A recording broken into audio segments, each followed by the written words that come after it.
है एक एक्ट है जिस किस्म का मनरेगा दूसरी दौरान आया था। तो इस एक्ट के तहत जो है करोड़ों देश में हमारे जो है ज़्यादातर जनजाति लोग हैं या फॉरेस्ट ड्वेलर्स हैं जिनको ज़मीन का हक नहीं मिला है, और इस कानून के तहत उनको जो है ज़मीन में जो है उनके राइट्स देने का है, इनको जो है पट्टे देकर मालिकाना हक देने की बात है। तो ये हिमाचल में ये एक्ट को इम्प्लीमेंट किए हुए नोटिफाई हुए आज 16 वर्ष से ज़्यादा का समय हो रहा है, परंतु जो डिजायर्ड जो रिजल्ट है वो अभी तक नहीं आया। तो हमने पिछले बार जो है एक जो है सभी ट्राइबल एरियाज में जो है इसके लिए ट्रेनिंग निचले लेवल से पंचायती राज के हमारे प्रतिनिधियों से लेकर अधिकारियों तक करने के लिए हमने कुछ बजट का प्रावधान भी किया, परंतु पिछले वर्ष जो है बाढ़ के कारण जो है ये प्रोग्राम पूरी तरह से नहीं चल पाया। तो इस बार हमने इसको जो है दोबारा से जो एक मुहिम के तौर पे शुरू किया है, और आज जो हमने यहाँ पर एक वर्कशॉप टाइप का बुलाया है जिसमें हमने डिस्ट्रिक्ट लेवल के जो हमारे डिप्टी कमिश्नर्स हैं और जो हमारे सब डिवीजन लेवल पे हमारे एसडीओ सिविल जो एसडीएम के चार्ज भी होते हैं और इसके जो मेंबर्स हैं जिला परिषद और पंचायत समिति के और हमारे फॉरेस्ट डिपार्टमेंट के अधिकारी हैं, इन सबको यहाँ बुलाकर आज हमने इस कानून की जो बारीकियां हैं जिसको लेकर अधिकारी भी जो है अपने जो है इसमें दखल मतलब क्या कहते हैं इसमें फैसला नहीं ले पा रहे थे, तो उस कानून की बारीकियों को इनको बता दिया गया है। और साथ में हमने ये भी बताया है कि जब तक कम से कम 1 साल के अंदर जब तक डिजायर रिजल्ट हमें नहीं मिलेंगे, हमारे डिप्टी कमिश्नर जो है जनजातीय क्षेत्रों से ट्रांसफर नहीं होंगे, सब डिविजन लेवल के जितने अधिकारी हैं ये भी नहीं जाएंगे, क्योंकि जनजातीय क्षेत्रों में सिर्फ जाके टाइम जो है निकाल के आना ही नहीं है, बल्कि उनको वहाँ पर लोगों के हक में काम भी करना है। तो ये बहुत बड़ा एक इशू है, इसमें जो है पूरा हमारा जनजातीय इलाके हैं और बॉर्डर के साथ लगते हैं। लोगों को अगर हम वहाँ जमीन का हक नहीं देंगे, वहाँ पर लोगों को पलायन को रोकना पड़ेगा, बेरोजगारी को दूर करना पड़ेगा। इसलिए आज अधिकारियों के साथ भी हमारी जो है यहाँ पर इस वर्कशॉप में एक उनके जो डाउट्स थे कानून को लेके उसको हमारे यहाँ पर जो रिसोर्स पर्सन आए, हमारे यहाँ पर एनजीओज भी बुलाए हैं, उन्होंने इनके डाउट्स क्लियर कर दिए और हमारे अधिकारी भी काफी जो है अब इसकी जानकारी इनको मिल गई है। हमने समय सीमा बांधा है। अब इसका हमने ये किया है कि ग्राम सभा लेवल पर 1 महीने से ज्यादा फाइल नहीं पेंड होगा। उसके बाद सब डिविजन लेवल का जो कमेटी है जिसमें एसडीएम को जो है पावर है, तो वैसे एसडीओ सिविल का उनके पास डेजिग्नेशन है और ये भी 1 महीने रखेंगे। और जो उसके ऊपर डीएलसी है, डीएलसी में भी 1 महीने से ज्यादा फाइल पेंड नहीं होगा। क्या आपको लगता है कि लंबा समय हो गया एक्ट बने हुए, इसका जो इम्प्लीमेंटेशन होना चाहिए था, क्या उसके पीछे आप ये भी मानते हैं कि बहुत सारी जगहों पर जो प्रोजेक्ट्स लगते हैं खासकर ट्राइबल्स में या नॉन ट्राइबल्स में, क्या इसको आपको लगता है कि इसको लेकर जो है अंधेरे में भी रखा गया जानबूझकर?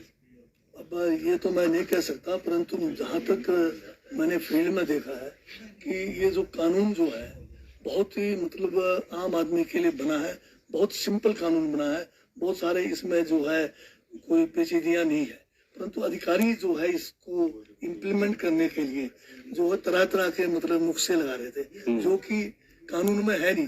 कानून बड़ा सिंपल है, इस सिंपल कानून को भी अगर ये इम्प्लीमेंट करने में अलग अलग मतलब इसका इंटरप्रिटेशन करेंगे वो गलत है। और इस कानून में बहुत प्रावधान है, अगर जो अधिकारी है जिनको उनका जो इम्प्लीमेंटेशन करना है अगर कोताही करेंगे तो उनके खिलाफ जो है एक्शन लेने का भी प्रावधान है। और सरकारी लेवल पे भी हम जो है इनके खिलाफ जो है अधिकारी नहीं करेंगे तो हम उनके इतिहास भरे में और अन्य जो अनुशासन कार्रवाई करेंगे। और जब ट्राइबल से इस बार शुरू किया है और अगले आने वाले समय में पूरे हिमाचल में एफआरए के केसेस को जो है हम एक मुहिम के रूप में चलाएंगे ताकि ज्यादा से ज्यादा जो लोग पात्र व्यक्ति हैं उनको जमीन मिल सके ताकि लोग अपना रोजी रोटी। सर मापदंड क्या है इसकी? कोई जमीन जो भूमिहीनों को मिलनी है या फिर कुछ लोग ऐसे हैं जिनके पास जमीन नहीं? भूमिहीन का नहीं है जी, ये कानून बड़ा सिंपल है। अगर मैं थोड़े से शब्दों में अगर समझा पाऊँ तो इसमें ये है कि जैसे एक तो शेड्यूल्ड एरिया है जहाँ शेड्यूल्ड ट्राइब के लोग हैं उनको सिर्फ शेड्यूल्ड ट्राइब होना है, एक पात्रता वो है। बाकी ग्राम सभा जो है अनुमोदित करेगी, अगर ग्राम सभा अनुमोदित कर दे किसी व्यक्ति के केस में, एक वो है। और दूसरा इसमें साक्ष्य चाहिए 2, एक साक्ष्य चाहिए कि वो जो है कोई गांव का बुजुर्ग जो है कोई जिनकी उम्र ज्यादा है 70-80 साल के, वो उसके बारे में कहे कि ये भूमि पर जो है लाइवलीहुड, जो अपना जीवन निर्वाह उस भूमि पे कर रहा है, जिसके लिए वो क्लेम कर रहा है। और दूसरा कोई भी आइडेंटिफिकेशन होना चाहिए कि वो वहाँ का वोटर है, वहाँ पर वो है। तो बहुत सिंपल कानून है, इसका फायदा जो है मिल सकता है सभी को। सर अभी तक क्यों नहीं? अभी पेंडिंग बहुत कम है, बहुत मेरे हिसाब से 4-5 हज़ार है, परंतु अभी तक जो अधिकारियों ने जो केसेस लिए ही नहीं, आउटराइटली जो है उनको दफ्तरों से वापस करते रहे इतने 16 सालों में। तो अगर सारे केसेस हमने बोल दिया तुरंत लेने पड़ेंगे तो ये तो बहुत हजारों में जाना है। सर आप गवर्नर साहब से मिले थे, तो क्या आप उसमें बात करेंगे कि इसको ये जो FRA का एक्ट अलग है और जो नोटोड नियम है वो अलग है। FRA जो है ऑल इंडिया लेवल का एक्ट है और जो नोटोड नियम है सिर्फ हिमाचल प्रदेश के संदर्भ में था।